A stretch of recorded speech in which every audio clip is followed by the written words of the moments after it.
Okay, we're going to start.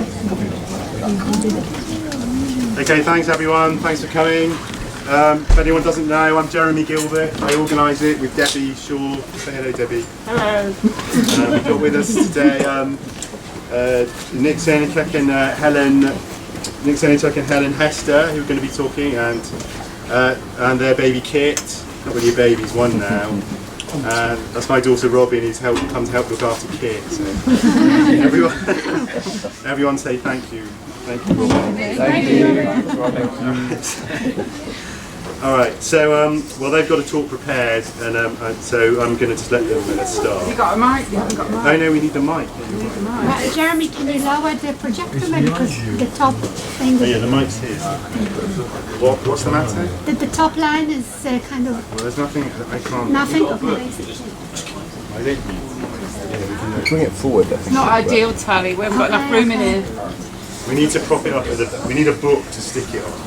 Have you got any of them free books with you? Yeah, but you can't have one. I just told Faith to put them somewhere safe. Okay, we're fixing it. All right, I'm going to start that again in case anyone didn't hear, because I didn't have the mic on. Yeah, if anyone doesn't know, I'm Jeremy Gilbert, who organises the series with my colleague and comrade and friend Debbie, who's there. Helen and Nick are going to give the talk, and that's their son Kit and my daughter Robin, who's come to help look after him. In case it's not relevant at the moment, but there's bound to be some kind of interruption, so you're going to want to know what's going on. You've broken it now. Yeah, for the benefit of the recording, Nick's broken the projector. It's not sufficiently automated. Does this come out? Pause it.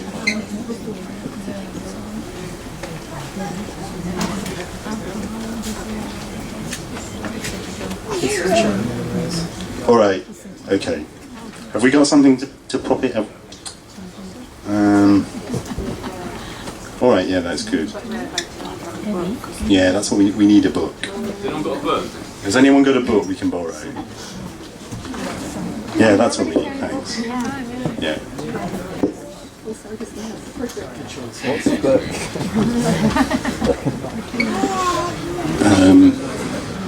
Right, now it's saying there's no signal. There clearly is. I'm really sorry. No, now this has come out. See what I mean?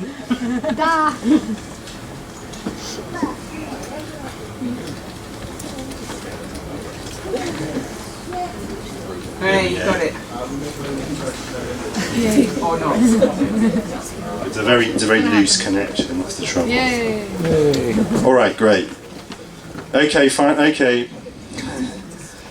All right, let's try again. Yeah, welcome to Culture of Our Politics, proudly sponsored by Change UK. And Nick's going to start. So yeah, thank you everybody for coming out, and Jeremy for inviting us to speak. So this is going to be stuff from the book that we're currently writing. It's sort of the first time we presented the material in this way, so we're hoping for some good feedback. The more critical the better, because it's better to get it now before it's actually written. So we're talking today about the crisis of social reproduction and the end of work. I'll begin with the crisis of work. Which is now, I think, fairly well known and established. Everybody sort of knows these basic elements. The past 40 years, for instance, have seen what economists call rising job polarization. So this is the idea that the sort of middle class, middle wage jobs have been increasingly disappearing, whether through automation or whether through outsourcing to other countries. And what we have in its place is a series of very low wage, low-skilled jobs mostly. So increasing precarity across the labor force, more and more people working in low-wage jobs, temporary jobs, contract jobs, all these sorts of things.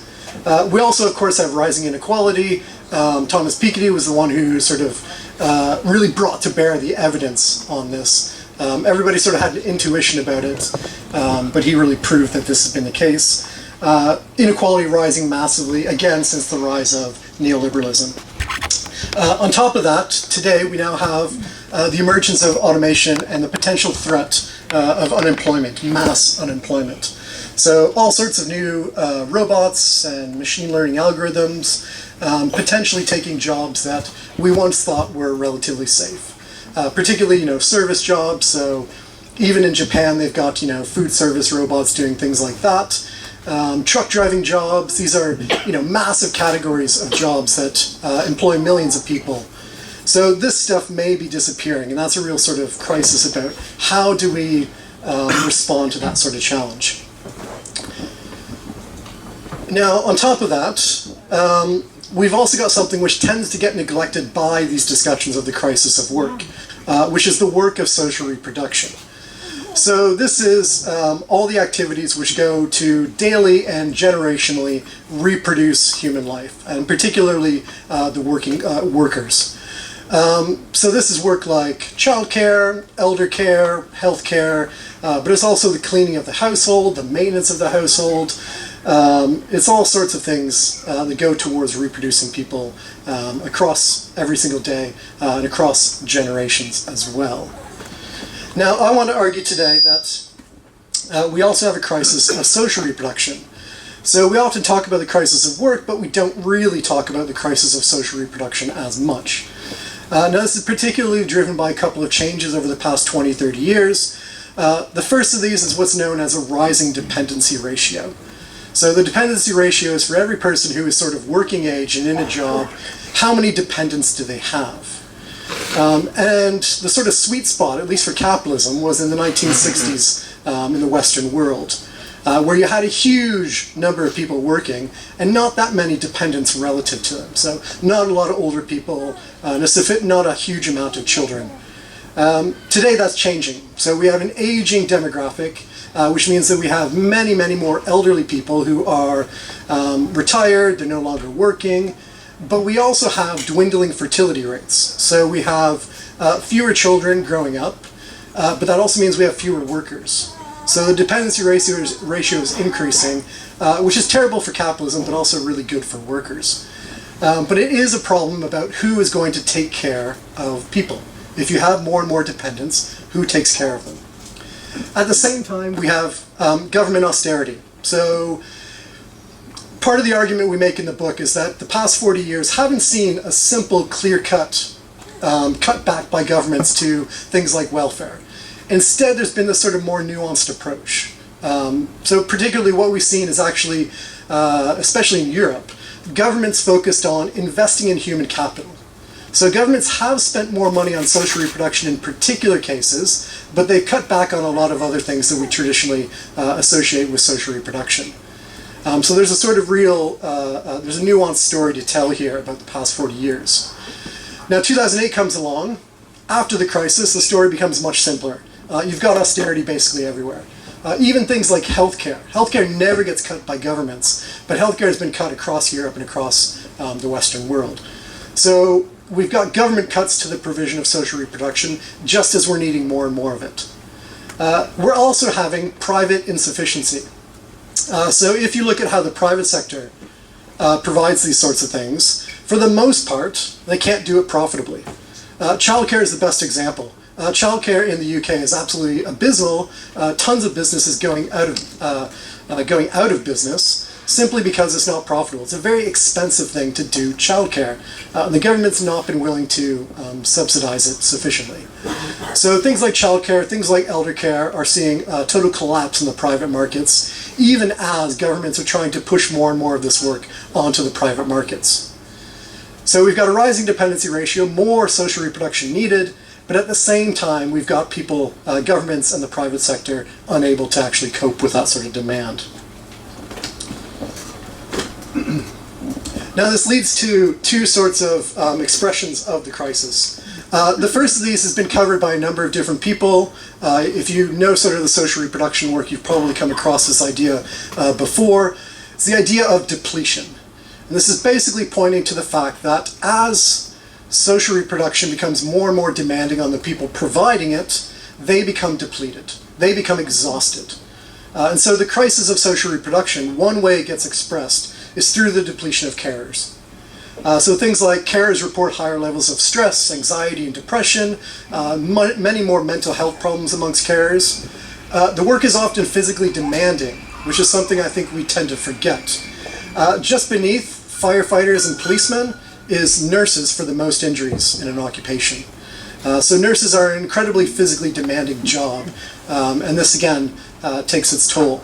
Another thing that we found in our research is there's more and more evidence coming out that cleaning products are incredibly bad for your long-term health. Now, of course, cleaners who are taking care of all this stuff day in and day out end up with long-term health problems having to do with lungs and things like that. So there's an immense physically demanding aspect of all of this.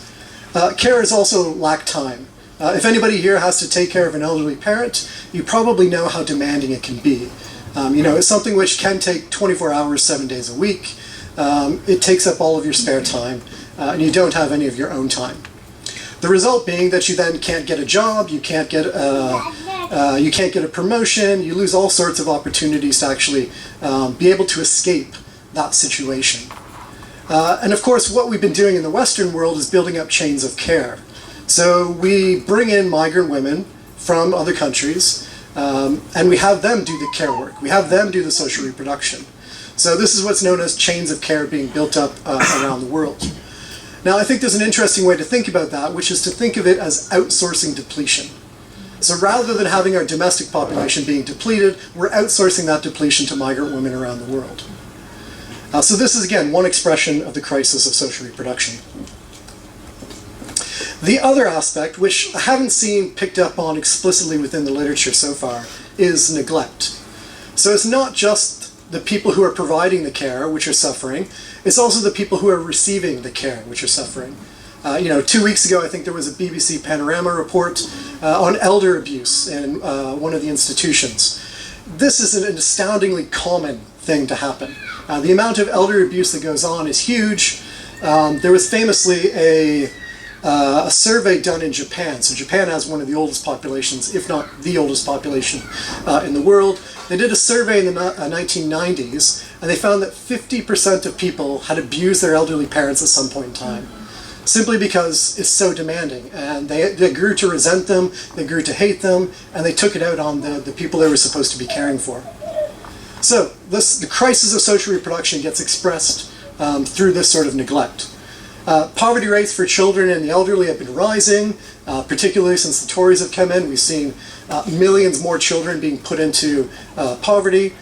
And many people who require care simply go without it. So lots of people simply suffering in silence. Now, in the extreme, the neglect leads to death. So in Japan, you have this phenomenon called lonely death, which is about 20 to 30,000 elderly people a year are found dead a couple weeks after their death, or a couple months after their death, simply because they have nobody to look after them, nobody to take care of them, and they simply die alone and aren't found for a long time. Now that's Japan, but also in Europe we have a similar thing. The heat wave back in, I think, 2004 killed about 10,000 elderly people, simply because we didn't have the proper conditions to care for them. So again, this is, I think, a major crisis of social reproduction, is that these people who require care aren't getting it. So, how do we sort of respond to this? I think one of the takeaways here is that the crisis of work isn't just office work, factory work, warehouse work, it's also care work and reproductive work as well. Now, in our book, we try and turn towards, as one partial solution, not an entire solution, but as a partial solution to these problems, is to turn towards post-work. Now, this is based upon the idea that free time is an absolutely essential value for human emancipation, for any sort of progressive leftist project whatsoever. And this builds on the basic intuition that time spent at work is unfree time. When you go into work, you are told what to do, how to do it, how fast to do it, what you can't do, when your breaks are, when you get off, all these sorts of things. It's not your own time. It's completely unfree time. What the Marxist project, I think, fundamentally is about is expanding free time as the basic foundation of freedom. If you don't have free time, you can't have freedom. Now, a number of works recently have tried to apply this. So my own book with Alex, Peter Fraze, and then Aaron Bastani's got a new book out as well. So there's a whole slew of books that have come out in the past 5 years, basically, talking about how to apply post-work to work. And there's a sort of easy story to tell here. If robots are going to take jobs, why do we even need jobs? Let's just have more free time. So there's a nice, easy solution here, and I think all of these books in different ways sort of tell that story. Now, the limit, though, is that these books all tend to talk about wage work, including my own book. We tend to talk about work in the factories, in the warehouse, in the office, and not work in the home or in hospitals or in nursing homes or anything like that. Now, this oversight is a major problem. And two reasons why. One is because post-work ideas can actually help ameliorate the crisis of reproductive work. So the idea here being that if carers are depleted, free time is a nice way to allow them to actually not be depleted anymore. And if they're not depleted, they'll be able to take care of the people they're responsible for in a much better way. So we'll reduce some of that neglect as well. The second reason, though, why post-work missing social reproduction is so crucial is because the majority of work today is actually reproductive work. So this is something which I think we may have an intuitive sense of, but the research we've been doing for the book, I think, sort of decisively shows it. So for here, for instance, is government expenditures on social reproduction currently, and you can see that it's a huge amount of money is going towards things which we would define as social reproduction. The US I always find interesting because they like to think of themselves as a place that doesn't spend a lot of money by the government, but actually they do. They just do it in very indirect ways. So we see a lot of government spending a lot of money on social reproduction. Now this is a chart here of social reproduction jobs, so things like nurses, home health assistants, all sorts of different caring positions. This is from 1970 to today, basically.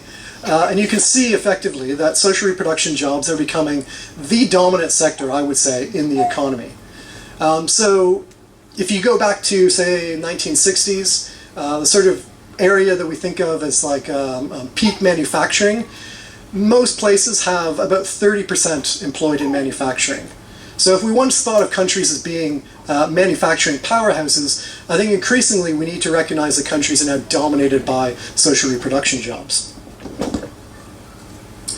Now this is growing in the future as well. So this is a quote from a New York Times journalist, and he was looking at the Bureau for Labor Statistics in the US, their forecast for the biggest job growing sectors over the next 10 years.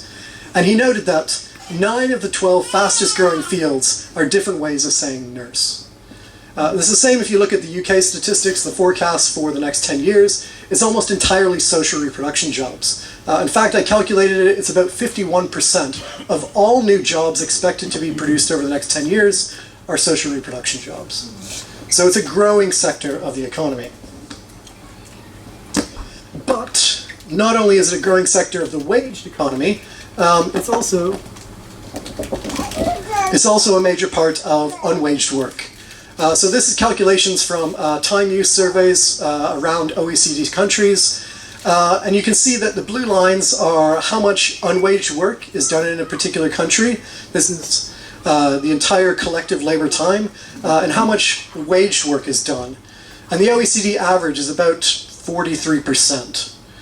So most of our collective labor time, pretty much a majority of it, is spent doing social reproduction. So this is, I think, one conclusion to take, is that if most work is social reproduction, then post-work has to be feminist. It can't ignore the vast majority of work that now takes up most of our economies. Okay. Now, a number of feminists have noted sort of the way in which post-work tends to neglect social reproduction, and they've criticized post-work thinkers rightly for that. The problem is most of them have then sort of just admitted that actually post-work ideas can't apply to social reproduction. So the post-work people saying, well, we're going to ignore social reproduction. The feminists come along and say, actually post-work doesn't apply to social reproduction. And they all sort of meet this agreement point where post-work just doesn't work with social reproduction. And there's a number of challenges that apply when you think about sort of taking post-work ideas and moving them to the field of social reproduction. So the most obvious one is that most of the work today currently can't be automated. So how do we reduce it if we can't automate it? That's the easy solution in a factory, is just get a robot to do the job, but do we want that for childcare? Or can we even have that for childcare?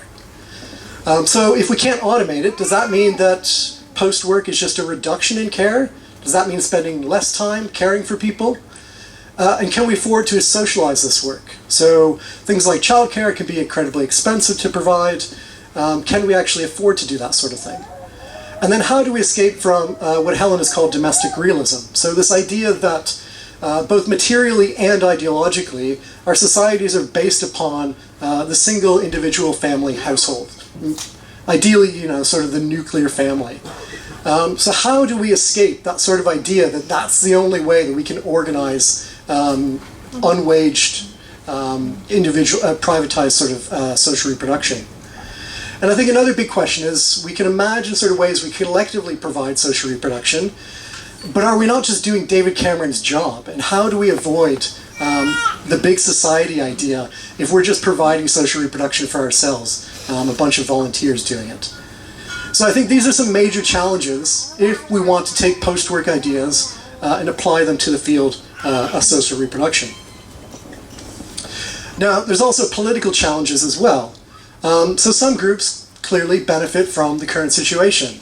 The sort of gendered imbalance of unwaged work has improved over the past 40 years, but men still benefit from it. And men do, in every country in the world, according to the Time Use surveys, men do less work than women in every single country. So men benefit. You also have middle-class women who are hiring immigrant cleaners to come and do the work to take care of the home while they go off and get promotions in their job and improve their careers and things like that. So the current situation does benefit some groups, and there's going to be political resistance to any sort of change. The other challenge, which has been a sort of long-standing challenge of social reproduction, is how do you exert power? So if this work is individualized in the home, if workers are separated from each other, if they don't have any recognition of collective interests, and if they can't refuse the work easily, you can't simply refuse childcare. My kid would hate me. So how do you exert power in that sort of situation? It's an incredibly difficult question, and I'm not sure anybody has come up with a really good answer to it yet. So there's political challenges to changing the way we organize social reproduction. So I've tried to set the context here. Helen is going to speak about the sort of demands that we think could be used to apply post-work ideas to social reproduction. I should say, though, importantly, we're building on a series of precedents. So there's people like Alexandra Kollontai, there's people like Lise Vogel, and there's people like Angela Davis, who have all talked in various ways about automating social reproduction, socializing social reproduction, and the importance of free time for feminism. So I think we're building on a lot of that stuff, and hopefully in our book we're going to try and pull out some of these ideas which have maybe been forgotten. So yeah, I'll pass it on to Helen now. It's the easiest for me to say no. Probably. Hi! Okay, so I'm going to talk you through 4 of the demands that we make in the text. The first is that we should remain open to the potential for technologies of care. So despite some of the points that Nick just raised, openness to the automation of some types of reproductive labour is a refusal to naturalise this work, to wave it away as not really work at all, but an expression of the gendered self or a personally rewarding pastime. Whilst the roboticisation of social reproduction should not be lauded incautiously, a critical technopolitics of the home and other spaces of social reproduction could provide real benefits. Are there tasks that could be technologised without having a negative effect upon the way those spaces are experienced. Domestic technologies obviously do not really have a great track record. Whilst few of us would want to give up our washing machines, we know that many of the gadgets that make their way into the home are just so much kind of shiny, commodified cruft or hype. You know, they're really highly specialised and not particularly good at actually reducing labour. So, you know, things like the spiraliser and the slushy machine are hardly helping us to address these fundamental questions that we've laid out here. However, we must also remember that we have yet to obtain the household appliances that we truly deserve. As Judy Wiseman notes, much of the technologies we have within our homes came to us as an afterthought, having originally been conceived for military or for industrial use. So things like the microwave, for example, as well as the washing machine, the vacuum cleaner, the refrigerator, and so on. These technologies were sort of grafted onto the private reproductive sphere from several more public arenas. And so she writes, given that much domestic technology has its origins in very different spheres, rather than being specifically designed to save time in the household, it is not surprising that its impact on domestic labour has been mixed. So kind of to use an appropriately homey image, we must not throw the baby out with the bathwater. The concept of the technologised home might be actively reimagined, and technological design cultures, which are sort of currently trying to establish the whole horizon of domestic automation as the data harvesting smart home, they have to be actively contested if we want different kinds of technologised futures within the reproductive sphere. Domestic automation might be thought of as a potential ally in the quest for temporal autonomy, although, and we're very careful to spell this out, that would have to be part of a much wider programme of progressive political change. So we also need to think about which technologies we wish to include beneath the umbrella of domestic automation. So what about assistive technologies, for example? Would we feel different about companion care robots than we would about machines for systems-assisted walking or lifting? Where do these different kinds of feeling stem from? And how much of our instinctual response might emerge from uninterrogated assumptions about the moral value of care work, a moral value that has incidentally been tangled up with ideas of the gendered private sphere from the beginning? Would we consider the mobile telephone as a domestic technology, or the home computer, or the bicycle, or the contraceptive pill? So what we're trying to get at here is this idea that instead of dismissing automation kind of out of hand, dismissing the automation of reproductive labour in all its forms, we need to be advancing a finer distinction, one that's attentive to the nuances of specific technologies, to questions of access, ownership and design, and to the way in which ideas of gender and work have become embedded within the affects we associate with technology. So in the book, we point specifically to the possibilities of worker-led automation, along with technical developments steered by the self-identified wants and needs of those who are in receipt of care.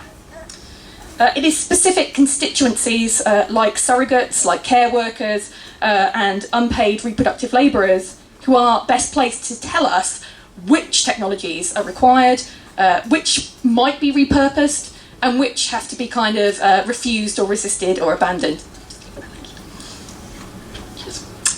So our second goal is that we be critical about ever-increasing standards. So this is the notion that our unwaged work in the home is made subject to these kind of greater and greater expectations. So a cleaner house, all organic, homemade baby food, crisply ironed bed sheets and undershirts and all that jazz.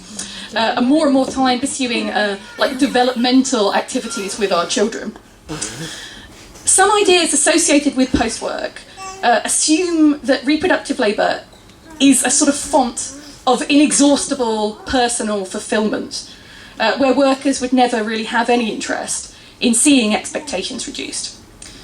So indeed, it's quite interesting to note how frequently which is to say really labour-intensive domestic standards are mentioned in so-called post-work theorising.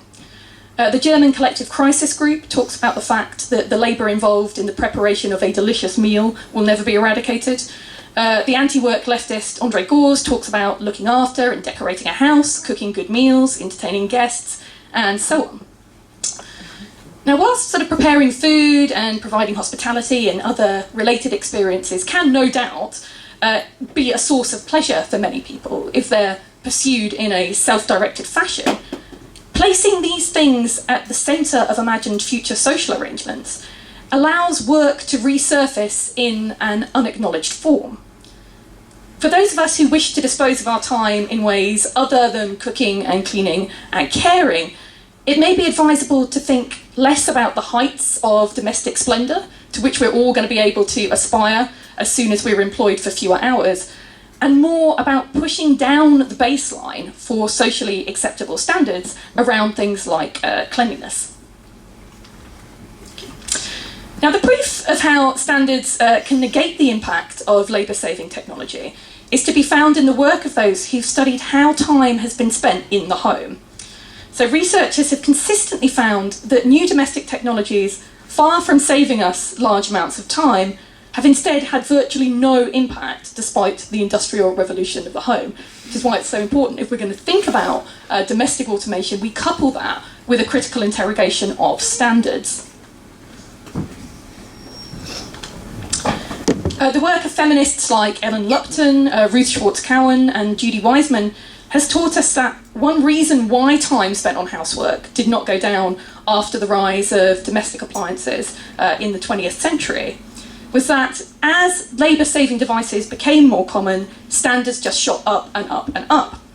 So cleaning was supposed to be deeper and to happen more frequently. The educational activities one was supposed to engage in with one's offspring became more frequent and more involved, all in a kind of quest to give them a competitive advantage of some kind.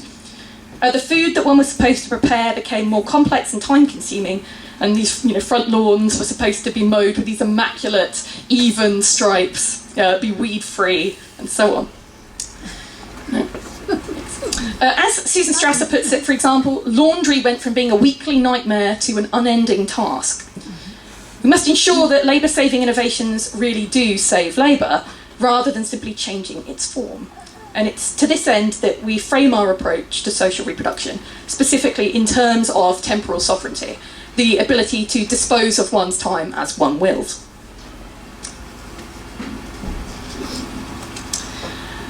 So inflated social standards are often maintained by advertising and by the promotional industries, which sort of teach us to fear tide marks on our collars and watermarks on our glassware. These are supposed to be sort of a fate worse than death. They absorb unnecessary quantities of labour and erode massive amounts of time. These activities should not necessarily be eradicated for those who truly enjoy them, but it's quite difficult to ascertain whether or not pursuing these heightened levels of cleanliness really represents any kind of personal preference or the exercise of free choice, given that such standards tend to be upheld via this sort of a perceived social pressure and anxiety about judgment, be that from peers or from state agencies. Our point here is that ideas about standards need to be denaturalised, and that our restrictive social expectations should not be allowed to kind of petrify around reproductive labour. Okay, our third demand is that we should rethink domestic space.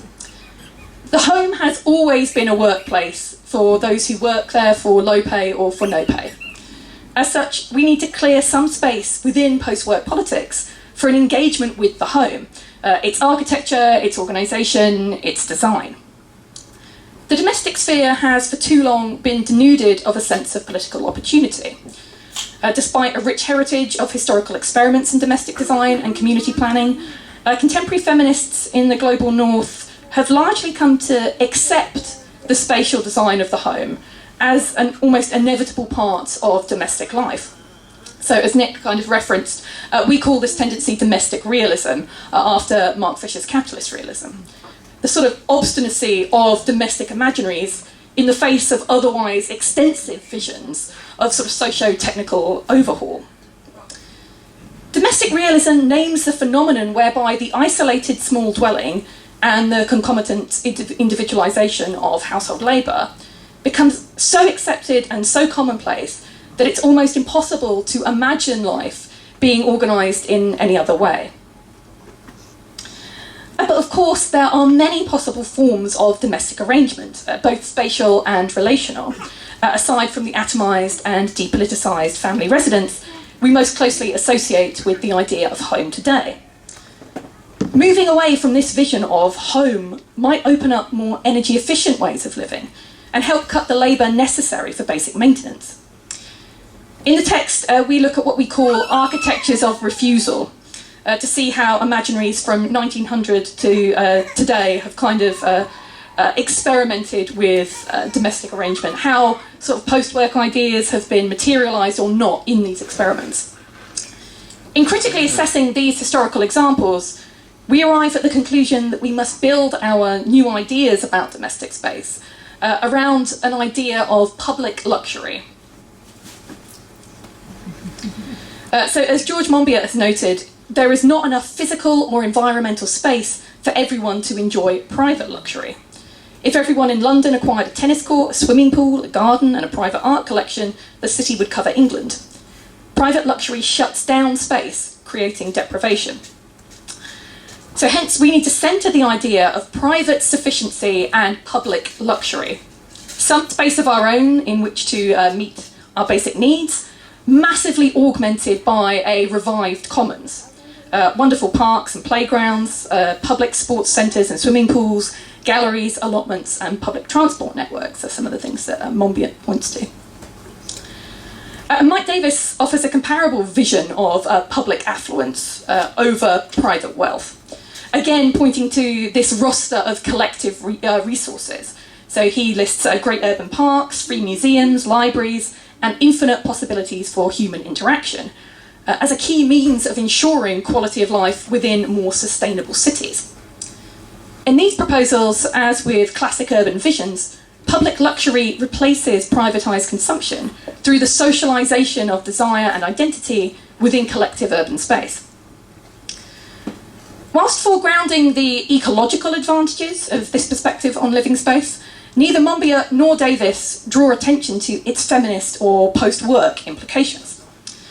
A perspective that privileges public affluence offers considerable resources for the emancipatory reorganisation of social reproduction.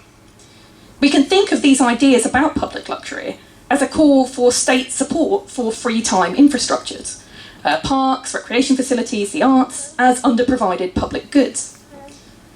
But in addition to the more rarefied advantages of culture and leisure pursuits, a public luxury model would enable the relocation of some forms of reproductive labour beyond the single-family home and the mitigation of some of the worst burdens of and underpaid reproductive labour. This must be a sort of basic and essential elements of attempts to think about emancipatory spatial futures. So we want roses, yes, but bread too. And this begins with the better integration of domestic residences and shared services, we think. Communal kitchens, laundries and workshops could mitigate some of the burdens of indirectly market-mediated reproductive labour.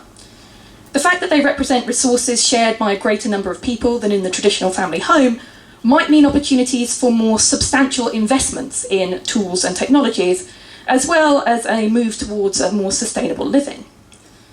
Rethinking living space could go beyond just thinking about alleviating difficulties. It could mean positive advances like high-spec, communally accessible libraries, studios, media suites, laboratories, kitchen gardens, self-help healthcare facilities, and so on.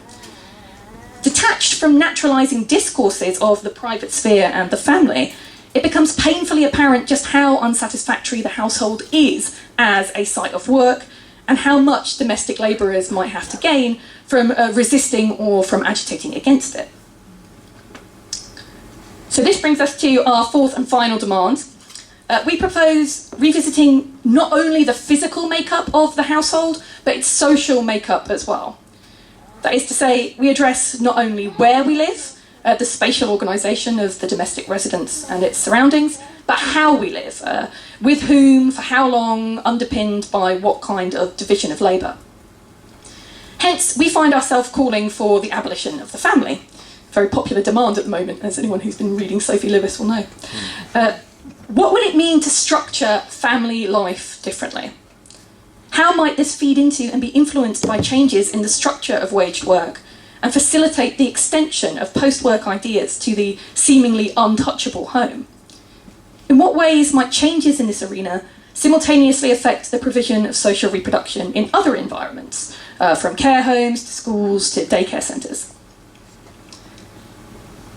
The nuclear family, like the homes within which it is so often encased, encourages the proliferation of reproductive labour. Each individual family separately manages the cooking, cleaning and caring required for day-to-day getting by, with little attention to the massive duplication of work that this necessarily involves. Just as a single-family home can be seen as wastefully energy-intensive, so too does the nuclear family require an obscene squandering of time and labour. What's more, this squandering is characterised by a marked gender asymmetry in terms of workload, something that Nick's already gestured towards. As many of us are well aware, the gendered division of labour characteristic of the family under capitalism has represented a significant source of oppression. The family, as a social and economic institution shaped by and inexorably intertwined with a hegemonic ideological model, monopolises the form of reproductive labour in ways that lay a disproportionate burden upon the shoulders of a limited subset of the population.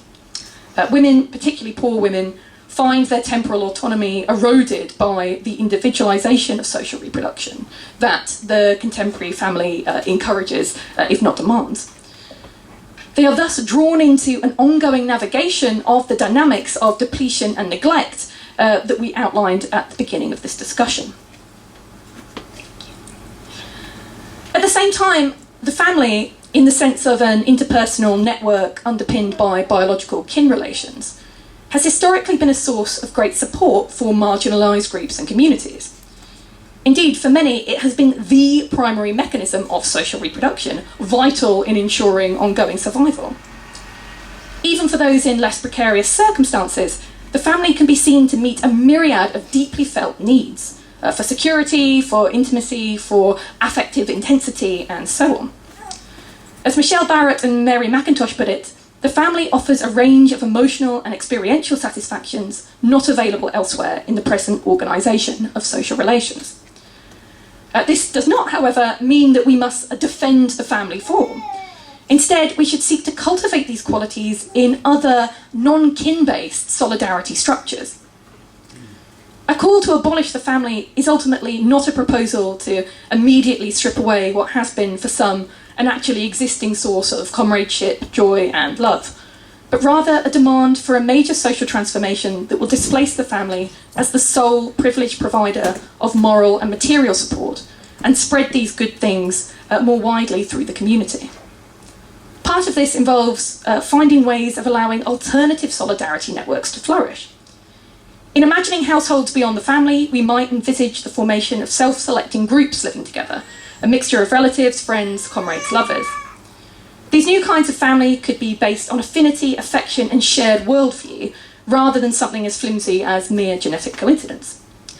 As those who've been pushed out of their biological families can attest, the allegedly unconditional love that is thought to characterise such groupings is in fact highly contingent, and it can be hard to find alternative sources of support when this supposedly universal safety net is abruptly torn away.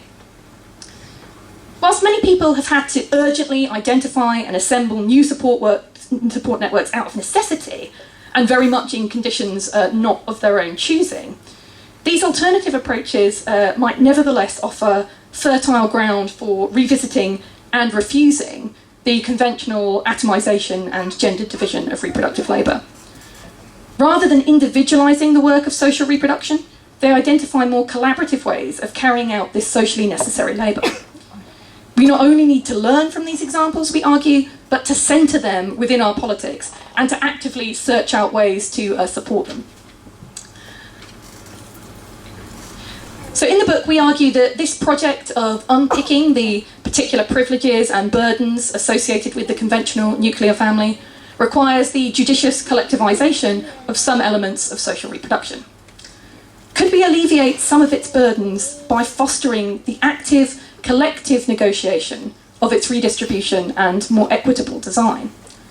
Early years care, education, health and well-being support, long-term and elder care, food provision and preparation, and so on, all require substantial public investment as part of an expanded vision of public luxury. This would enable the removal of some reproductive work, both from the market and from within the family, where it is currently invisibilised, individualised, and inequitably organised. Disentangling certain kinds of work from the expectation that they will be undertaken within the family could help to foster the conditions whereby the nuclear family might be deprioritised, and in which alternative forms of intimacy might be better able to flourish. So in conclusion, the unpaid work of indirectly market-mediated reproductive labour, as much as the paid work of directly market-mediated forms, must be factored into post-work imaginaries that seek to radically transform contemporary cultures of work. The left must cease framing our efforts as being on behalf of hard-working families. This is precisely what we should be struggling against, and instead agitate for post-work, post-gender, post-capitalism. Easy, thank you.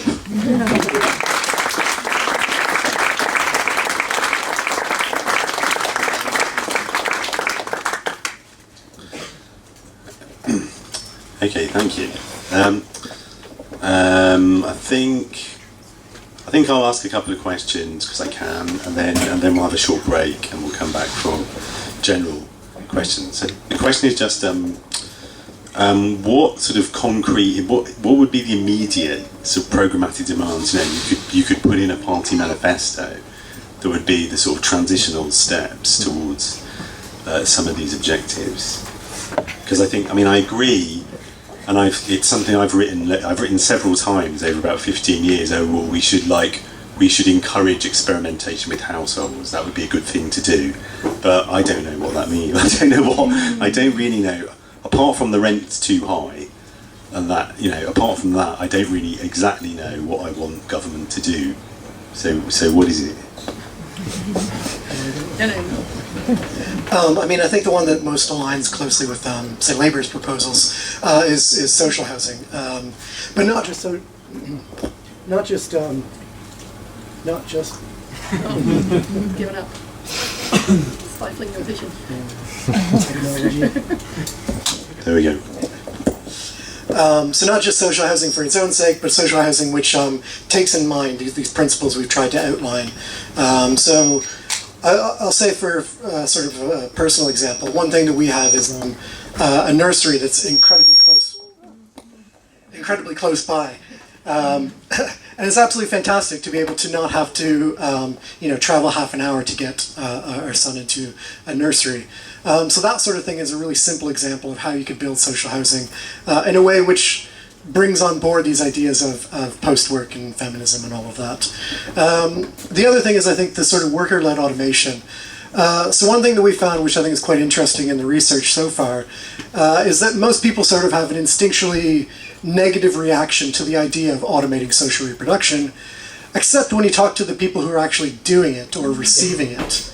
And there's been sort of surveys. Interestingly enough, Leopoldina Fortunati, who was one of the early Italian Marxist feminists, has been doing surveys of people and looking at what are their takes on automation of social reproduction. And again, it's elderly people are actually more favorable towards it, and the people providing it are more favorable towards it, simply because they recognize the ways in which it could be beneficial without actually harming necessarily the human relationships. So I think one thing that Labour could do, for instance, is investigating and supporting that sort of automation.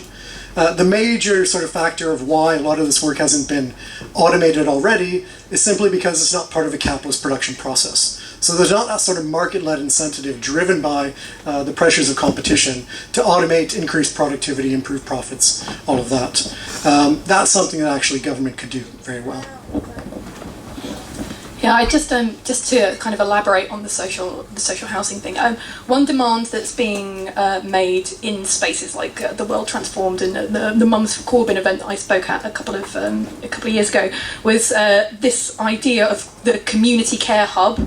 So actually, the centralising resources, so that a range of sort of intergenerational care facilities, educational and sort of library services and healthcare services being brought into a very similar space. If you're thinking about large-scale social housing, it can be quite a useful idea to start specifying that those kinds of spaces be included. I know that Autonomy has been doing the think tank has been doing some work with the Valencian regional government, looking at some sort of experiments around hubs for elder care. So there are actual sort of spatial designs for what those might look like. Sort of spaces for rest to try and avoid some of the depletion of carers. So I think there are ways of articulating it that's not just like the immediate destruction of everything but that too. One more very quick point, which is that the state has historically and to this day continues to be a force which, through its policies, particularly welfare policies, demands that the nuclear family be the normative idea. So there's all sorts of ways in which you can modify the welfare system so that it respects non-nuclear family formations. Yeah, I think there's a couple of interesting historic precedents as worth mentioning. The Labour government of the 1970s did have a policy of actively encouraging housing co-ops to be set up. There was a fund you could apply to. Most of the existing remaining housing co-ops in London were set up under that scheme. So that is, and they were not all. Some of them were, did create provision for sort of, collective care and different kinds of domestic arrangements. But also in the 40s, I only kind of read about this recently. But the 45 government also, it set up an institute to sort of train people in housework, and there was this attempt to professionalise housework, which was partly a pushback against the idea that it was just a sort of natural, organic thing, and it was partly based on a very gendered set of assumptions, but. So part of that was the legacy of provision. I'd sort of completely forgotten about this until I read about it last year, that, I remember when my sisters were born in the 70s, they were babies, that it was still the case that a woman would come round and help clean the house for a few weeks. She was called the home help. This was part of welfare state provision, that it was part of sort of childcare provision. So there is this sort of, there was this kind of notion, as just part of formal social democracy, that that the state ought to take some responsibility for these things collectively. So I think it's quite interesting to draw on that. I think, especially if we're trying to make the argument that this isn't just acid communism, that this has a sort of actual legacy. Yeah, I think that's really interesting. Thank you, Jeremy. I completely forgot what I was just about to say. It was something that was on my mind that I was thinking about. I think it was about, in the US, there are specific disincentives to assembling alternative kinds of solidarity network. That through this use of single-family zoning ordinances, which have been quite deliberately interpreted in ways that designed to enable the sort of whitewashing of neighbourhoods. So alternative kinship forms that can tend to proliferate within immigrant communities get sort of effectively banned by the selective interpretation of these single-family zoning ordinances. So there are these artificial things that are in place to buttress the nuclear family and the single-family home. And so it would be very easy to start thinking specifically in terms of eradicating those additional supports, which are artificially inflating the image of the nuclear family and supporting particular kinds of housing, and sort of start from rolling those back and then seeing where we can go from there in terms of alternative imaginaries to replace them. Yeah, there's even just the basic, fact of sort of, lending and mortgage policies. It's very hard. You can't get a mortgage if you're a group of people who don't all have massive trust funds. And you go to, I know. It's funny, we were recording an episode of ACFM on the weekend, and we were talking about this, and I told it, and I don't know if it'll make the final cut, so maybe no one else will hear it, but Joe and I wanted, we didn't want to be like we didn't want to be a sort of two-parent nuclear household. We wanted to set up sort of collectively owned, shared house. And I looked into the financing, and I can tell you, like by the late 90s, the answer to the question was, how do you set up a kind of housing co-op in London if you don't have millionaire parents? The answer is you don't. But there's no act that it's not doable. And I think, but that was basically just down to lending policy. Actually, I mean, it would have been perfectly financially viable for a bank to have just given us the money to do it. Like, it would have actually been doable. The mortgage would have got paid. They just wouldn't. It was just it was an ideological element of the program. And I think, and even that would be something, wouldn't it? So, do you want to?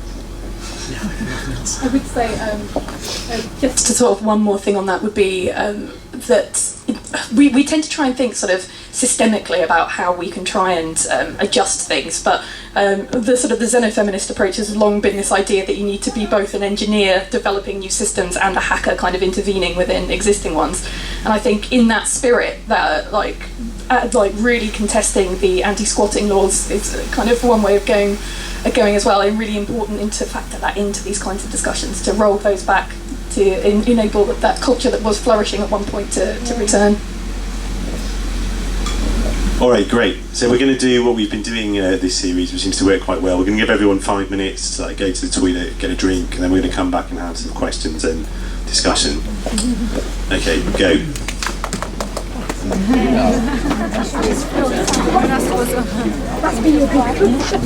That's your block.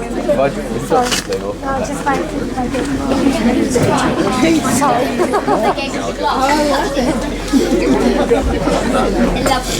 How interesting, because that's our life, no? It's like exactly. But remember, I mentioned that I wrote an essay about this. It's exactly about this, because when I had Olivia, that was all in my mind, and because I read a book 10 years ago, but it was not framed as this cultural thing. It was framed as like more feminism, where if you don't put your foot down, let's say, and then share the division of labor, you don't have to think. And thinking is part of the free time that you have to have to develop ideas, so you do stuff in life. No, thinking is this is different. Thinking is wrong. You have to have that. And free time is your time. No, but free time is you're relaxed. Is you're not thinking. Is you're engaging in what is going on. Debbie, that's my friend Taylor. Hi, nice to meet you. Thanks for coming. Thanks for having. No, as usual, I have a question. I bet you have. Yeah, I always do. But it's funny that it's like one lecture that they need like 2.5 people to look after a baby. Yeah. Because this is always the ratio. It's finished. You want a drink? Do you want another one? I would love one, yeah. I was just thinking I can't be I'll asked have the same. struggle to the butt. At first, it was a ginger mojito. Right? Thanks, Tally. How is your leg? What did they tell you? I haven't been to where was I going? Because I was with you in the recording, in the Al Jazeera recording, and you said that you had the private Not till next week. I went to see my physio yesterday. We had quite a good session, something quite good today. Yeah, next Tuesday. Oh my God, there's another recording going on there.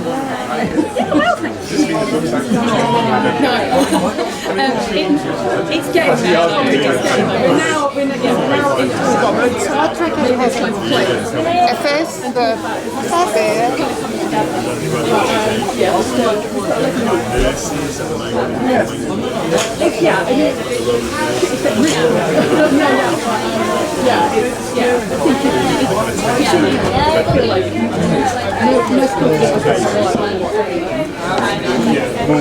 And that was also,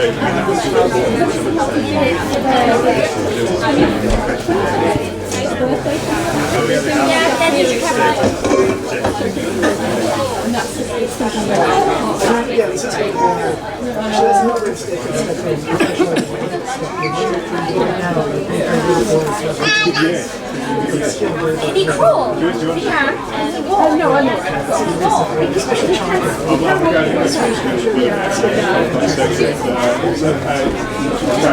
Yeah, yeah. Talk about some weird guy who's so like. Daddy, you've already got a cup. We could ban it. Do you want a drink? Say Sherry. Yes, you want. Is where?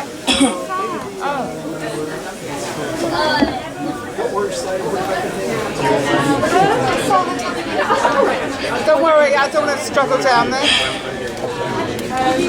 Daddy, Dad, can I have orange juice? Thank you very much.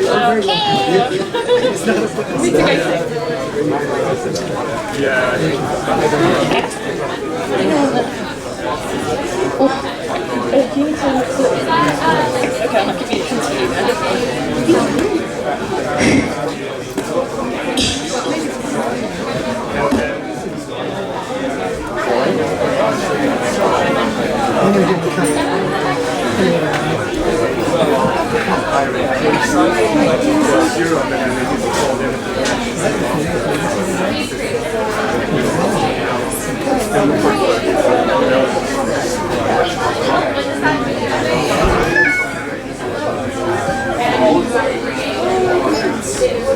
Maybe he wants control. Very good. The thing is, he's quite quick to put in the dangerous things with me, so we're just letting him go. I think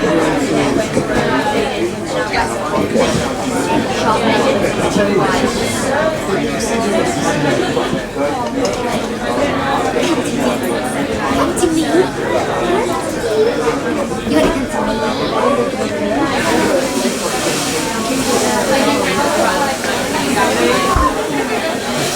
Whereas also thinking like, oh my god, I don't want to be so I don't want to do anything at all. And then I was like, and then I read somewhere when you think about being lazy, you train it. Why give birth to a big idea? You know, it's like being lazy. Oh, it's just like being come on, my little microphone speaker. Come to me. So the other thing I read a book that Rob loved called The Idle Planet. Have you read it? No, which is just from doing nothing. These are like back in the day. I don't think it's really well, like there was always the fact that living is a community. We're trying to reduce work. No, it's just like the idea is that the more people you have around the new village, you know, they're trying to say. Yeah, No, it's always the kids and the adults, everybody takes care of so that's another book that he read. It's so relevant. the thing is, I would have liked to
No, you can't go on top of it, for sure, for sure. Too dangerous. It's very, very quick. That's what you think, but he's surprising. I guess they knew about it last year. They also knew they wanted about being nervous. You're enjoying yourself. Going for it, going for the attack as well as being nervous.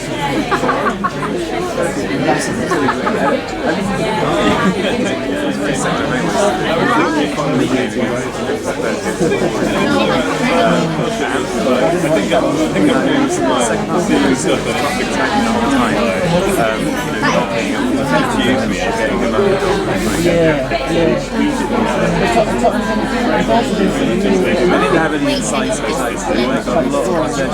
Yeah, I was rooting for them to stop. If you hadn't cried, Tottenham would have got their heads up and then Liverpool would have kind of... he was crying first, and then he gave me my card. Then when he felt those acts, Sorry, didn't squeeze in.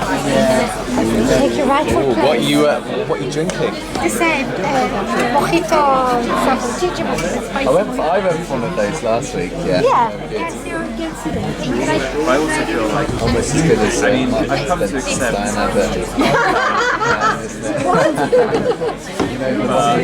It's alright. But like, Well, there was a kind of great part-time Tottenham guy who photographed it from the overview. He was like, oh, Mark over there. Why are you drinking on the show? And then there were all these loads of people like having a go. Obviously, they were terrible because every normal person was like, it was great. And even it was a Marks and Spencer's kind of rather, yeah. And then they sold out that weekend. They sold out. But that turns out, I mean, I don't think it's like, it's not really breaking law anyway. It's like the type of thing that, You were at the boat show. sorry? It would have been like a year ago. I think no, on top of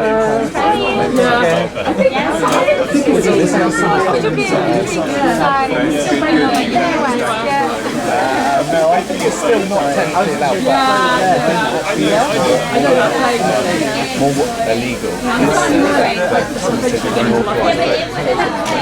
so he ended up saying, obviously everyone looks stupid because they were getting all, wringing their hands. Is everyone raised Okay, we're going to.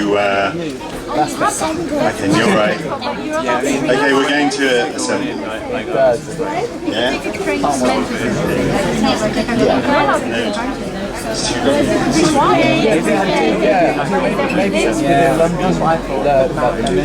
Okay, we're going to take your seats. Chant it. Yeah, not on the tube, but not on that. Yeah, I spent the whole time like All right.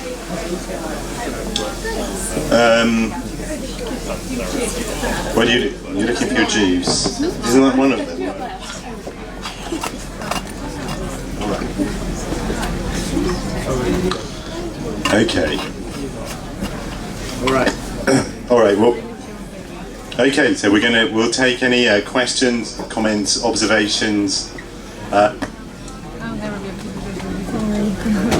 You want to go first? yeah, well, I can. Yeah. Why not? Why not? So I love that to do this lecture you had at least, Okay. let's say, 2 people and Hang on. You might need the. Tally, we can't hear. Yeah, you might need to come up and use the mic. Hi. I always ask. So I love that to do this lecture. You kind of have a workforce or a setup. It's a good setup, but that's probably the ratio. It's 3 to 1. And also, I wanted to say that there are examples that happened in history. I mean, sadly, most of them have failed between hippies communities and kibbutz. I'm Israeli, so anybody that grew up on a kibbutz will. There are some horror stories, and as an ideal today, it looks wonderful, but it was over time, and maybe it's a time to rethink that model. Also, in Sweden, there are social democrats that also do a fairly good job with all of that, and it's kind of probably good to to retell government that they have some good ideas there, and yeah, we should go back. So it's not a question, basically. Yeah, no, thank you. I agree. So the one of the reasons why the book has been delayed in terms of publication, it was supposed to be finished.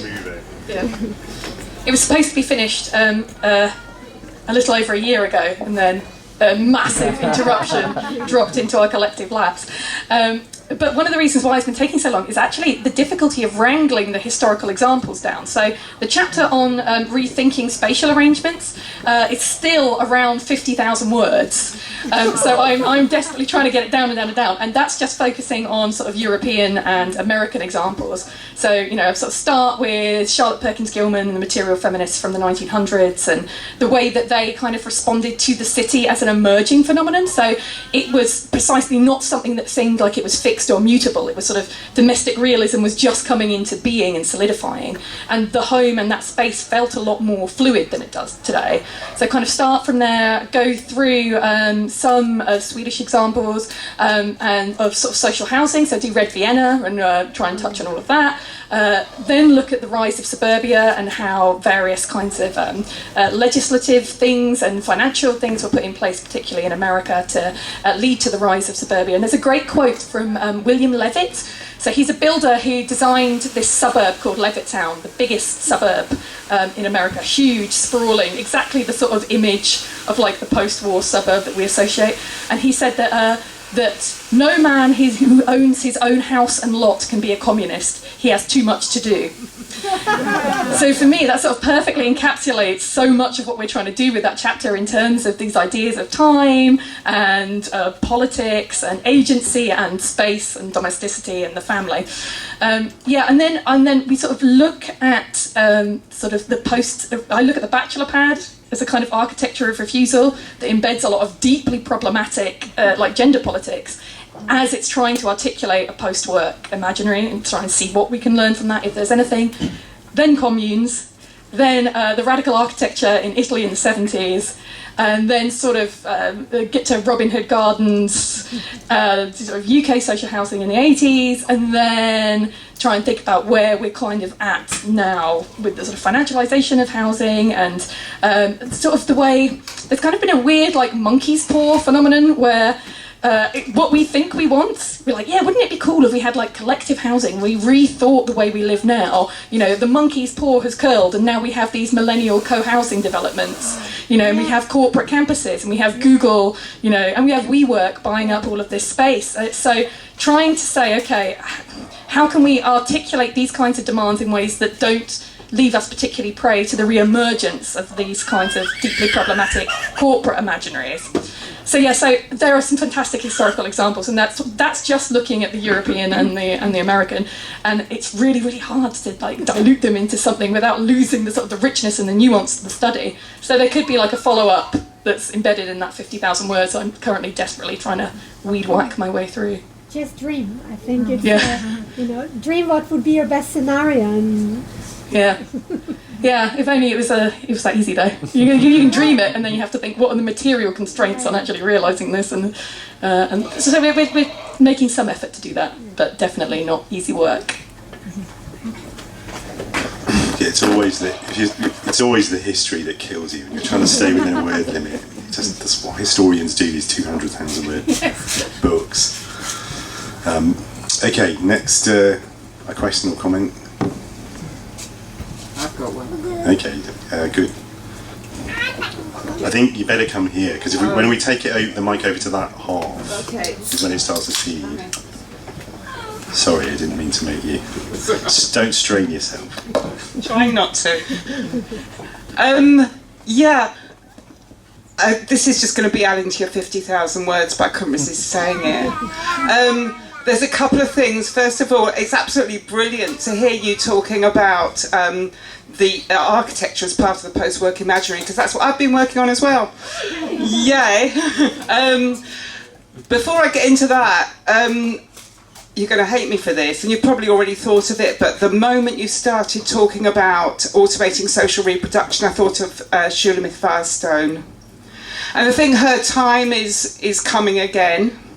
I think we need to kind of reassess her work. And I mean, she actually, for those of you that don't know, she proposed actually automating childbirth, which is not as mad as it sounds. I won't go into any great depth, but this. Yeah, well, okay. I can't remember much about it, but yeah, Ectogenesis. Yeah. Wombs that would be owned by the people. I'll give the mic to Helen. No, sorry, I didn't mean to hijack that, but yeah, Sheila Myth Firestone. She's most famous for these ideas of trying to free women from the tyranny of reproductive biology, as she calls it. And so she had these ideas about ectogenesis, where the coming generations would be developed and grown in these external wombs that would be owned by the people for the people. But she also touches a bit on domestic automation and the changing of domestic space and these wider projects of cybernetic communism, which she tends to get completely ignored for, because those ideas around gestation are so radical that they have completely overtaken the entire idea of what Sheila Myth Firestone's imaginary was about. But yeah, no, she's yes, please say more. Okay, I'm not going to say very much more other than that. Actually, the book that I published last year was actually about reassessing architecture in terms of Okay, it's post-human urbanism. By me. Okay, I'm Deborah Benita Shaw when I'm publishing. Okay, so if you want to, we've got a raffle here. The week that I'm actually talking about that work, week after next, on the 18th, and we're raffling my book along with 9 other books from the same publisher. It's a free raffle. You won't have to. We're giving books away. Yeah. So I won't say a huge amount about it now. In fact, yeah, I'm hogging the mic here. It's fine. Fine, apparently. He doesn't know what he's asking for. So yeah, this idea of post-human urbanism is that we rethink the city, not just isolated units within the city, and that the city is actually constructed, it's actually the Vitruvian man, who actually architects still study Vitruvius. And are there any architects in the room? I was actually astonished by that. When I started teaching architecture, architects still study Vitruvius. You don't. Good for you. And there is this kind of thing that that this Roman, who's a clever guy, but he determined as a way of thinking urban space, and that still underpins a lot of the ways that we construct the urban, and that feeds into these ongoing hegemonies of the family. And the way that social reproduction becomes gendered. And yeah, I'll be talking more about this on the 18th. I won't go into this in any great depth, but it's really lovely to hear other people working on the same thing. It's great that we're all thinking, we're beginning to rethink the same things at the same time. So yeah, I'll hand the mic back. Yeah, very good. Okay. So any more questions, comments? Okay, can you come up and mic?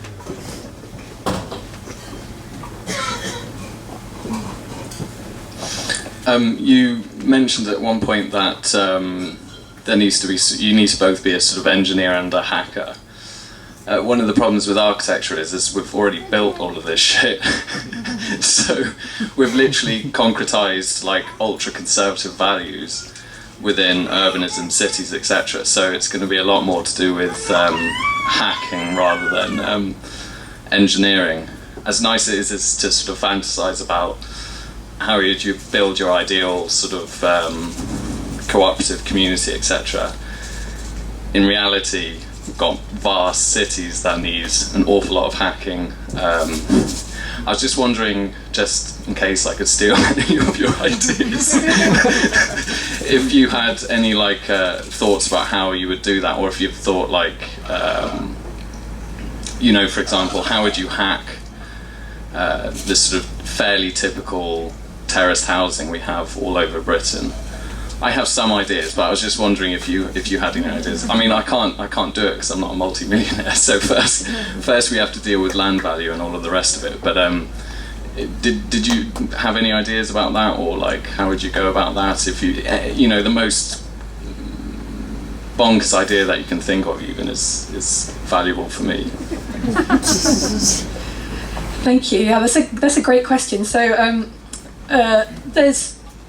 I think in both of our work we think a lot about the idea of repurposing.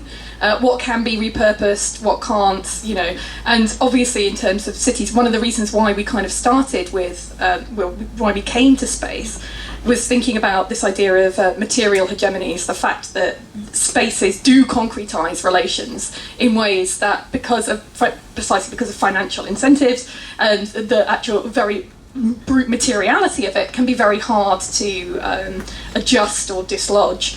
Although at the same time, following Firestone, I would make the point that sometimes we assume it's the brute material stuff that's the most difficult to change, when actually it's the seemingly mutable, flexible, fluid social values are actually much more deeply embedded than our reproductive biology or our physical spaces. So I would maybe point to somebody like, you know, Ana Puigdana's work. She's a Spanish architect who she's designed something called the intersectional townhouse, where she's basically taken existing housing stock and tried to transform it. She does a lot of thinking around what the kitchenless house might look like. So there are interesting things happening. I'm not an architect myself, so there's this thing where all I can really point to are these broad, the very, very broadest kind of ideas, and by looking at these specific histories and kind of critiquing them as a classic academic thing of like never actually making anything yourself, just slagging off everything everybody else does. That's why I got into this game, baby. But yeah, I mean, I'd be very happy to share like the bibliography with you, where, you know, it talks about some of these experiments. I really think that looking backwards and look particularly to a moment where things felt like they were more fluid, even as they were becoming more concrete, can be quite productive. But I don't know if you've got like any wackadoodle kind of plans. Raise the city. Raise the city. That's what happens when you write with an accelerationist. Don't do it, kids. Don't do it. A more sustainable method. Well, it's this year's theme actually in this series, in everything we've been doing with ACFM and the Will Transform, is the right to everything comes back to the right to the city at the moment. I think we'll be doing some more general interventions around that. I mean, did you have any? You said you had some ideas. Did you want to give us an idea? Yeah, come on then.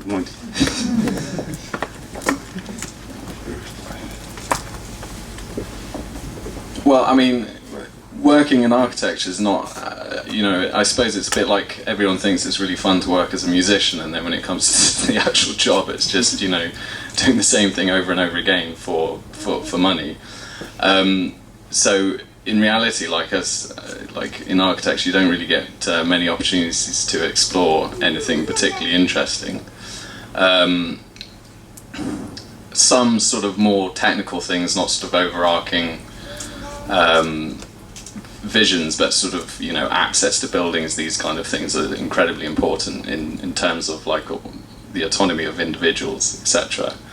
So if we're talking about like care work for elderly people, if they're choosing to be, I mean, it would be good if they had the choice to be more autonomous, and that to enable that in terms of architecture, well, that means access to buildings and all of this. So I mean, you can sort of, and I do manage to sort of trick certain clients into doing things that they don't necessarily have to do in terms of that. But in terms of like trying to see some sort of slightly bigger vision, I suppose if you could sort of demolish all of those silly walls they have between all the gardens and terraced housings, that simple thing would be quite a large, major thing to do. You'd have one large communal garden, and the effect of that would be, well, then you're sort of sharing play space, sharing gardens, and I suppose that's, you know, goes back to some of the things you're saying in terms of sharing certain types of work being awfully lot more efficient than each family doing the same thing. So just that simple act, it's just one sort of one thing towards demolishing the nuclear family, patriarchal nuclear family. I suppose if you had sections of housings. You could have one as a sort of more sociable house, or like a sociable space. So you could have that as the communal kitchen, or like where you shared the washing space, etc. Again, each house having a washing machine is incredibly inefficient. These kind of things. So how do you share childcare in those kind of spaces? Share domestic work. But the other thing is of course, like usually when I start saying things like this, people start panicking about their like private space, which is incredibly important as well, like for everyone, like even psychologically. So like of course, like it's the contrast of spaces that's important. But again, in terms of domestic labour, like how does someone who provides the domestic labour, the house isn't a house at all, it's their workplace. So how do you change that from the simple house being a workplace to part of the area being the workplace, and then some place for them to get away to and rest, etc. So I don't know. It would be an awful lot about hacking the existing buildings that we have, rather than just thinking about vast fantasies of Le Corbusier demolishing large sections of cities, building huge concrete blocks. Not that I'm particularly against that, but yeah. Do you know Dolores Hayden's "What Would a Non-Sexist City Be Like"? No. Well, I'm liking all of these. Yeah, that's fantastic for that, because she actually has this idea of, and she goes through like specifically how because she's an architect as well as an academic. She talks about demolishing the boundaries, exactly what you're saying about sort of communalising the space, and then things like outsourcing the guest bedroom. So the idea that you don't need a guest bedroom, you might want to have space for guests, but having an individual house, having it there just in case. Jeremy, give the mic. Sorry. Yeah, but all I'm saying is stuff that that Dolores Hayden says in "What Would a Non-Sexist City Be Like," where she thinks about how you can get rid of garages. So you have spaces where you have like sort of dial-a-ride services, so that within an individual complex you have a designated driver if and when you need it, and these people are waged and they're drawn from the community itself.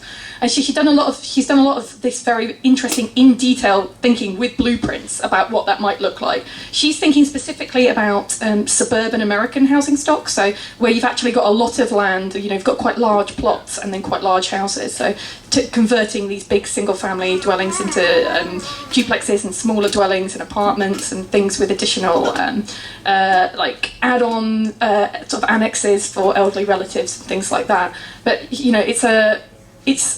I talk about it quite a bit in the chapter, but I'll point you to that, because she wrote a book called The Grand Domestic Revolution, which was about there's quite a lot about spatial experimentation in there, and how these previous sort of life hack kind of things that feminists were doing in the 1900s onwards, of like eradicating corners, because corners is where dust collects. So you have like these rounded corners, so they're easier to clean.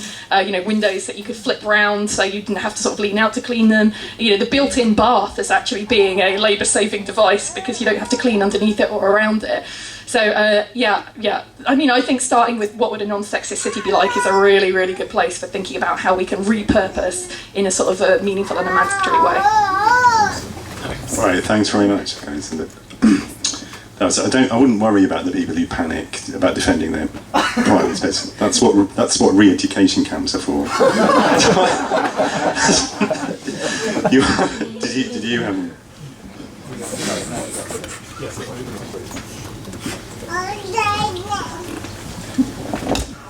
Yeah, thanks very much for this very inspiring talk. I just had one more abstract question, I think, which you started with with crisis of work and the crisis of reproductive labor, and I was thinking a lot of the work of Nancy Fraser, who would call labor exploitation, and then reproductive labor called expropriation of the bodies of women mostly and people of color, and then she would say that as labor is dependent on reproductive labor, as you said as well, there is a crisis tendency in capitalism, especially now because of all the things you've actually said. So I was just wondering how, because you never came back actually to, let's say, the crisis of labor, and of course many of the very specific things you mentioned would involve a lot of labor in a more narrow sense as well. So I was just thinking, or wondering if you could say something about that, or how you would look at that relation from a post-work perspective.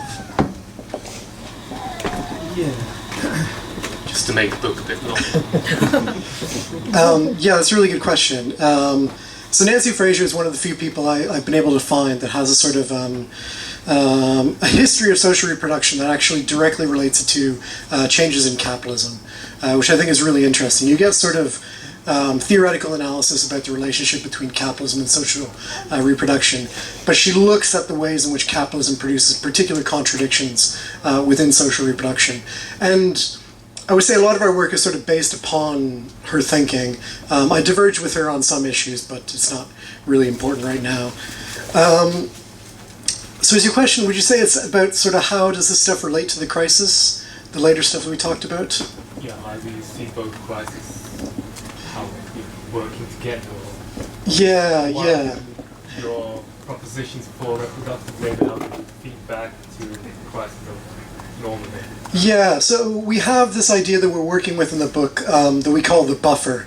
And basically, unwaged reproductive labor is the buffer. And so one of the things we're trying to do, we have a history of social reproduction in our book, is to look at the ways in which when capitalism more generally comes into some sort of crisis, so 1970s, 2008, 1930s, what it tends to do is it tends to push as much reproductive labor into the unwaged sector.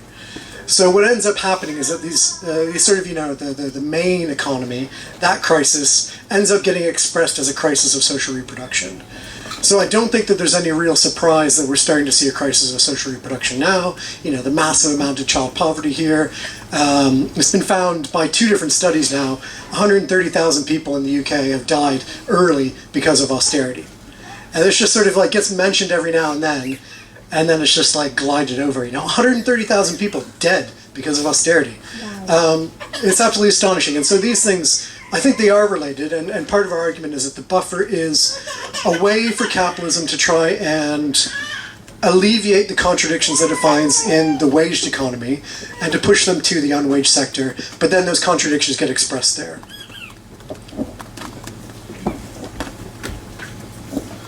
Good answer. Okay, there's one here. Yeah, I'm sort of interested in whether you think that the demands have a global scale or whether they are something that really can only be met in sort of the overdeveloped of the Americas and Europe, because it seems that moving from post-capitalism seems to be predicated on there already being this sort of post-Fordist service consumptionist economy. Doesn't, so far, obviously haven't read the book, haven't gone into detail, but the idea of people still being incorporated into capitalist systems who previously would have had subsistence economies, indigenous resistance movements, communal forms of ownership pre-existing, that whole idea of negative incorporation happening at the same time as the overdeveloped West is moving into post-capitalism, whether you guys have got any thoughts on that? Yeah. Yeah, that's an absolutely massive question, a really important one. We very self-consciously in the book try and limit it to the Western world, precisely because when we looked at trying to expand it to global scales, it was just it was a huge project. I mean, we've got 50,000 words on domestic space just in the Western world. So it's going to be a huge project. That being said, through things like chains of care, we're trying to recognize and point out the ways in which the Western world is not this sort of, independent unit, that it is actually tied up with exploitation of other countries in various ways. That being said, so do the demands apply? I think the broad principles apply. But as you know, sort of the city and the housing example is a really good one, where the ways in which housing operates in America is different from the ways in which it exists in the UK. And so the proposals for how you might hack the UK housing stock is entirely different from how you would hack the US housing stock. And I think it's different for every country, but the principle remains the same of like thinking about how do we avoid privatizing this sort of labor, individualizing it into a single family. Yeah, I think that's the best that we can do within the constraints of the book, is that we have some principles which we do, I think, apply globally, but we can only apply them in, limited ways within the book. Say a little bit about the necessity of post-work principles globally. So the other thing is, there's often this idea that the crisis of work, the threat of automation, is a sort of rich country problem. When you actually look at the figures, though, most automation is going to hit the poorer countries much, much harder. A simple reason why is because what we've outsourced from the Western countries is low-skill manufacturing, low-skill service work. It's work which is readily automatable. So when you look at the proportion of jobs that could be automated in a country like China, it's about 60 to 70%. The highest one I've been able to find is Ethiopia, which is over 80% of the jobs are estimated to be automatable there. So, given that wages are rising in a place like China, they're much more at risk of automation, I think, than the UK, which is super stagnant wages, just absolutely dismal here, in general. You're looking at me.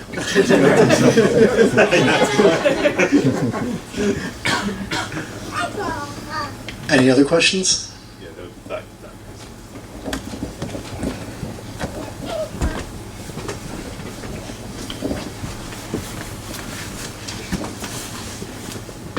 Hi, thanks for that. That was really interesting. I just want to ask: in your vision, do you see the post-work world? What's the place of politics in the post-work world? Is it a post-political world? What shape? If we think about politics as conflict, as about struggle, what's the place for that in the post-work world? Yeah, great question.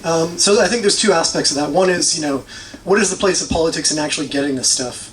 And I think that's there's a way in which we could present these demands as just being abstract demands completely unrelated to anything else. Within the book, we're very much trying to ground them within, concrete struggles going on right now, but also the sort of concrete hurdles that are facing any sort of implementation of these ideas. So I'll give you a very brief example, which is, capitalism relies upon the nuclear family and the unwaged work of the nuclear family, and it's very resistant to any sort of change. So just demanding that we get rid of the nuclear family is an abstract idea that needs to take into account the ways in which our economies run on that unwaged labor. So that sort of thing is all within the book. But then there's this idea of, when we get the sort of post-work world, what is the place of politics there? And I've said this before. I think, utopian ideas, the best utopias are always the ones that have disharmony built within them. Because I think there is no actual state of utopia that we just reach and things are harmonious. The thing that I like about post-work and why I've written a lot about it is because it liberates us to actually do that sort of stuff. So it gives us the free time to be able to actually interact with politics, whether it be at a governmental level or at a social level or anything else. Free time is just the basic condition to be able to do that. So I would imagine that we'd have much more politics in the sort of sense of discussion, debate, deliberation, even conflict once we get a sort of post-work world. Once people don't have, their noses down focused on getting an income. Yeah, I'd just add that Julie Rose has got this book called Free Time, where she argued... Let's hand him off temporarily.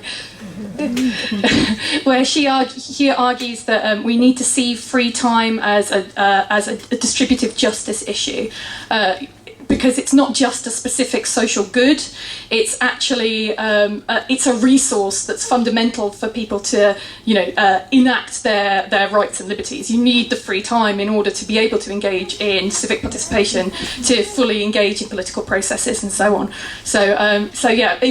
We try and make a sort of distinction. Well, sometimes we use post-work, we haven't got rid of it entirely, but we're trying to see post-work as the fight for free time, crucially, so that we can navigate some of the issues around what counts as work, what about the fact that any political engagement is actually, involves a certain amount of effort and concentration, does that mean that that's work? So we're thinking about discretionary time, so time that's not spent meeting your own basic needs or those of others as being sort of one of the mobilising factors, one of the things that we build our argument around, and precisely because it enables more time for politics, it's one of the crucial things that we're kind of addressing, I think. I'll just say very quickly, because I found this interesting fact recently, where somebody looked at how Canadian trade unions back in the 1960s and 70s argued for the shorter working. And one of the fascinating bits. Okay, one of the fascinating bits of the sort of discourse around a shorter working week in the 1950s and 60s was the gender division of the justification.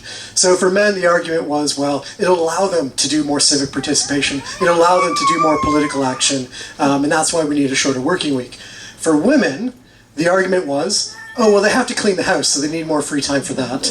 And they have to spend more time with the family, so that's why. Which I think is just absolutely fascinating historical sort of fact.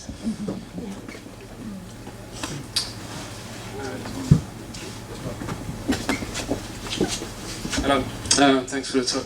My question was about kind of individual identity and aspiration and work. So I guess when you meet someone, first question is like, what do you do? So you kind of define your identity by work. And I mean, if you're at school, it's all this self-assessment. It's like, what are you going to be when you grow up? You have these like whole social networks about LinkedIn about like, it's your identity is defined by your job. I mean, and then pop culture, you have like, it's like Rihanna's song where it's like work. It's like, and you have this movie like Will Smith, and he's like, the whole movie is like him just trying to get a job in a bank, and it's like the movie is like pursuit of happiness. It's like, how do we? I mean, there's that book about how work has replaced like religion. It's like what kind of like ontological template will replace work, in the minds of especially young people.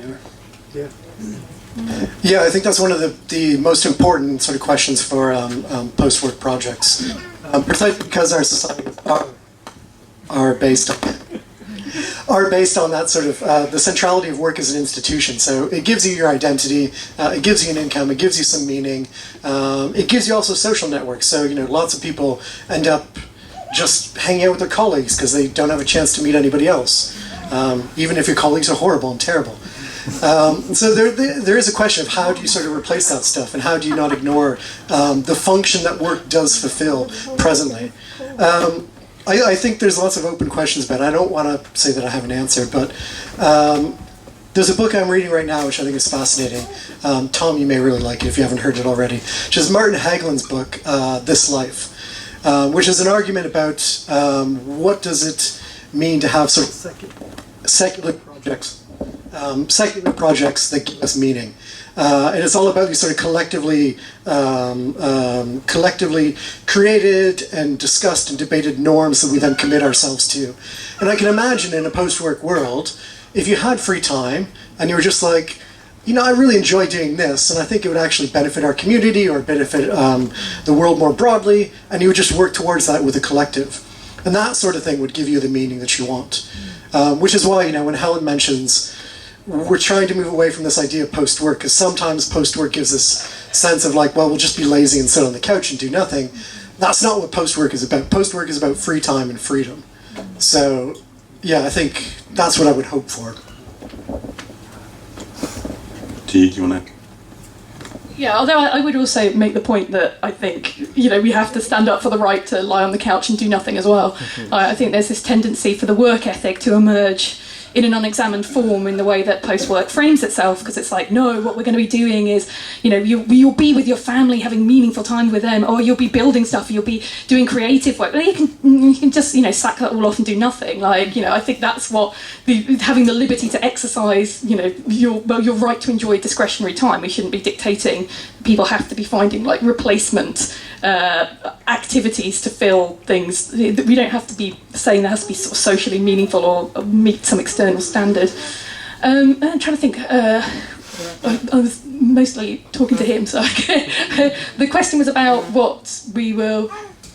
The work centrality to identity. Yeah, I mean, I think in it was in the section that I was talking about, the nuclear family. There's this idea that, well, you know, it's not about getting rid of the good things that you associate with a nuclear family. It's about spreading those more generally through society. I think it's the same with work.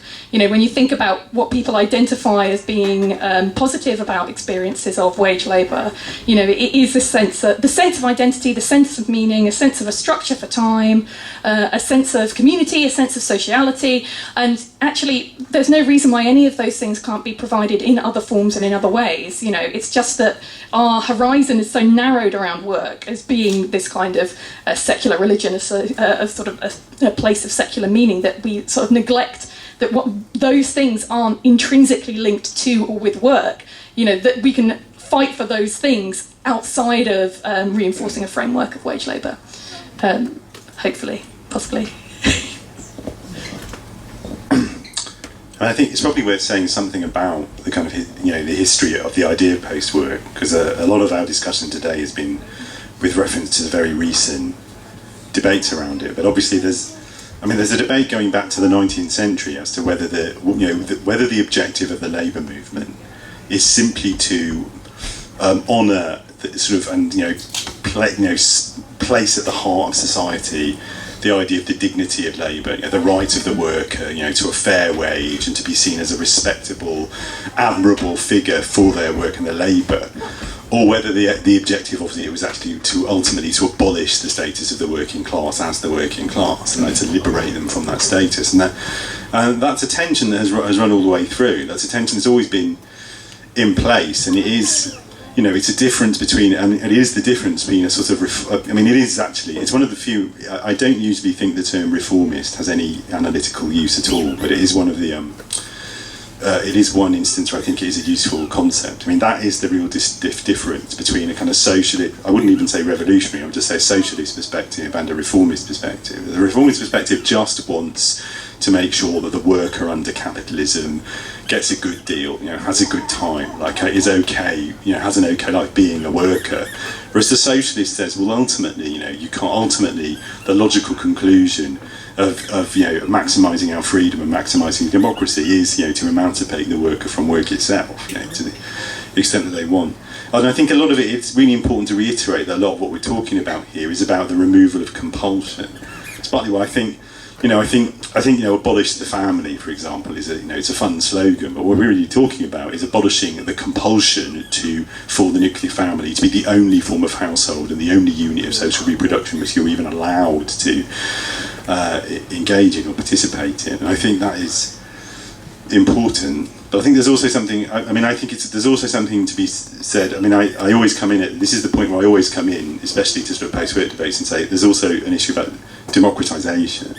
That we're also talking about the democratisation of community, the democratisation of household, and the democratisation of work. That ultimately people probably are going to engage in forms of labour, you know, for the foreseeable future as human beings. And it's partly about giving people a sense of collective control, not just kind of individual autonomy, but collective control and the ability to participate in collective decision making about how they spend their time, whether it's doing stuff, you know, whether it's doing the stuff they didn't really want to have to do but has to get done, or whether it's just doing stuff completely freely. Yeah, 100%. I think that's one of the reasons why this idea of private sufficiency and public luxury is so kind of helpful for articulating that set of spatial demands. It's this idea that it's not just individual liberty, it is precisely collective autonomy and how you build that collective autonomy. And when you're talking about post-work, the fact is, under some of the things that we've proposed, there would be more work for some people. You know, if we're talking about the redistribution of reproductive labour within the household, some of that is a gendered redistribution. That means people who have been managing to avoid that work for some time through this sort of very carefully cultivated incapacity. You know, the idea that, because of my gender, I don't know how a washing machine works, but I'm quite happy setting up the PlayStation in 5 minutes. There's going to be more work for some people. It's just going to be more equitably distributed.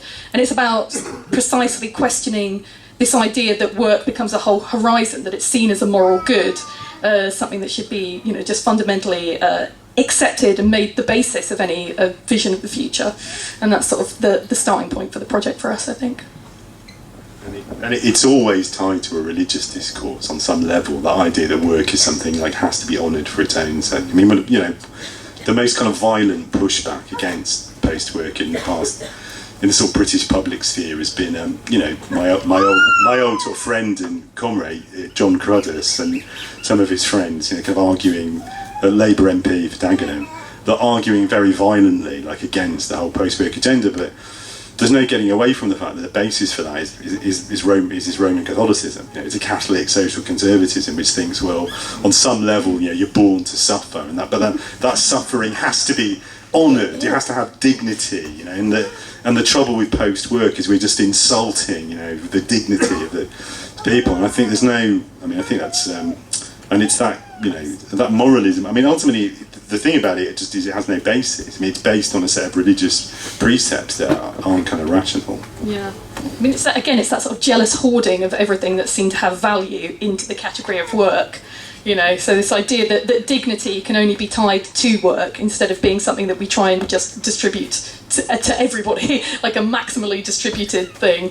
And I, you know, a lot of people have already spoken and written about this idea that if you attach dignity to work in particular, what does that mean to all the people you throw under the bus because they can't work or don't work, you know? And then you have to have all of these different competing discourses of dignity and to whom it accrues and when and under what circumstances, you know, when we should be setting that up as a sort of universal starting point. Okay, we got possibly time for one more if anybody. Okay, I'm not seeing anyone, and Kit's getting out. There's one person there? I've already been. You've already been. Right, well, I mean, Kit's getting tired, I think. Yeah, it's a little bit of a grumpy face. So all right, so I think we're going to finish up. Yeah, we're going to do the announcements. Yeah, we'll do the announcements now, I think. Okay, well, the first announcement, Shiri's going to do announcements for Anti-University for a minute. Our first announcement is, I think, not just both next week and the week after, we're going to have free book giveaways. So we've been told we're going to have a copy of Mike J's book about the history of mescaline, the first and second best of the psychedelics. We'll be being given away next week. Next week when we have Mike J here with Kojo Kram and me and Debbie, will be up here talking about drugs and why they're bad, okay? So, and then the week after that, we'll have two seminars, and the Tuesday one with Debbie, we'll be giving away, like, how many books? 9. 9, yeah. We're going to have some kind of raffles. We're going to give you all a ticket, and then it's going to take the whole session to figure out how we're giving them away. Free books, free real books, hard copy books, that kind of luxury item, you know, made of paper. All right. So Shiri's going to make announcements now. Thank you so much. That has been incredible, really good. Thank you. Hey, just a really quick one to say that this. Say who you are. I'm Shiri from the Anti-University and other places, and this has been part of the Anti-University, and I'm sure you all know about the Anti-University. I'm going to say it lots of time. It's a festival of radical learning and mutual education, and it starts next week on the 15th of June until the 22nd. We've got over 140 events, talks, walks, experiments, films, workshops, stuff like this, in fact, here, and stuff that is not like this, and it's all free, and it's all self-organized by loads of people who, just like yourself, want to mutually educate each other and ourselves. So come to it, antiuniversity.org, that's where the program lives, and see you all there. And on a kind of separate but related note, if anyone here is not yet a member of a trade union, like, what's wrong with you? Join a trade union today. Come speak to me about it if you want to. Thanks. I'm Jeremy Gilbert, and I endorse that message. So, yeah. Well, also we do have a space now. We've instituted this policy. If anybody wants to announce an event or a campaign or a struggle, we don't want to hear about your books. You can. There's too many people here who've got book contracts. So, anybody want to announce anything?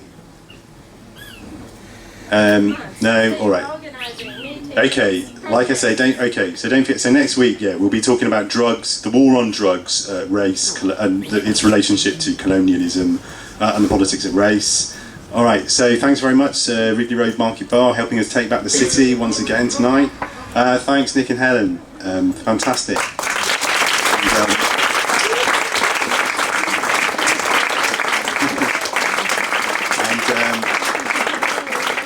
Thank you. Well done to Kit and Robin. Very good. Excellent.